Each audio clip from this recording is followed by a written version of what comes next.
जय शिवराय, जय जिजाऊ आणि मी जयश्री. तर जयश्री आज काय करते, भोपळे तोडायचं काम सुरू आहेत आणि भोपळे ऊन असल्यामुळं काय झालं आहेत, आम्हाला त्याला शेतातच ठेवता नाही येते. आणि अजून एक कारण की आम्ही सकाळी तोडतो आहेत, कारण आम्हाला जायचं आहे लग्नाला. तर त्यासाठी आम्ही सकाळी तोडतो आहे ना, तर मग ते पटापट तोडून सावलीत ठेवायचे. त्यामुळं नाहीतर आम्ही 4 ते 5 वाजता भोपळे तोडायला लागलं तरी 1-1.5 तासात आरामात धुवून आणि तोडून धुवून पण होतात.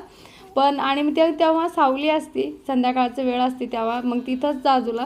पण आज आमचं काम डबल झालं आहे. आता इथून हे सगळे घेऊन एक जण तोडायला आणि एक जण घ्यायला लागतं. तर तसं एक चालू आहे. ते खूप टोचतात, जड असतात आणि या चुंबळ पण घेतली आहे आणि आता तिकडं नेऊन टाकायचे. तर घरी टाकतो आहेत नेऊन तिथं सावलीत आणि धुवून लगेच कॅरेट भरून ठेवणार आहेत तिथं, कारण सावलीत ठेवणं जरूरी आहे. उन्हाळा फार कडक येते. तर इथं भोपळे जमा केलेत. आमचे भोपळे कसे वाटले कमेंट्समध्ये नक्की लिहा. परत राधे राधे.